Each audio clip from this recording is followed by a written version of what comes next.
और एक व्यक्ति और दूसरे सदन का सदस्य है और उसके बारे में यहाँ पर एलिगेशन लगाना और उनके भाषण को अपने ढंग से पेश करना, ये काम सदन का नेता गोयल जी ने किया और ऐसी अभद्र भाषा उन्होंने इस्तेमाल किया कि शर्म आना चाहिए, वो आना चाहिए।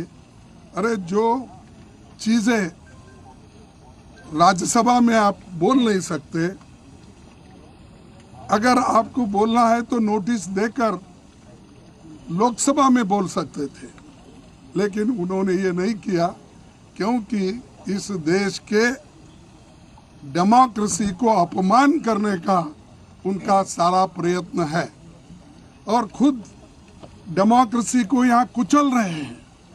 डेमोक्रेसी को और संविधान को कोई जगह मोदी जी के राज्य में नहीं है और बीजेपी के राज्य में नहीं है, क्योंकि हर एक ऑटोनमस बॉडी का वो मिसयूज कर रहे हैं, हर एक एजेंसी का वो मिसयूज कर रहे हैं और कोई नोटिस नहीं, रूल ऑफ लॉ नहीं है, लेकिन वो मन माने जैसा एक डिक्टेटर देश को चलाता है वैसा ही वो काम यहाँ पर कर रहे हैं।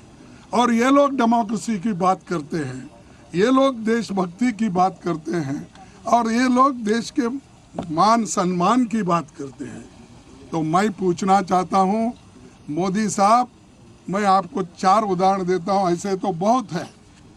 आपने जो चाइना गया, शंघाई में क्या कहा, मैं यही शब्द आपके सामने रखूंगा ताकि मोड़ तोड़ के बोल रहे ऐसा नहीं होना कि earlier you felt ashamed of being born in India.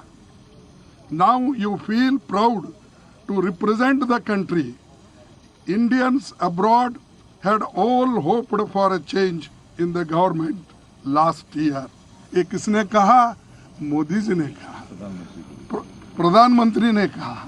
और प्रधानमंत्री ये कहते हैं देश की मर्यादा चले गई। अगर डेमोक्रेसी और कॉन्स्टिट्यूशन पे अगर बात करते हैं किसी कॉलेज में, किसी सेमिनार में, तो आप उनको टोकते हैं और हम देशद्रोही बनते हैं।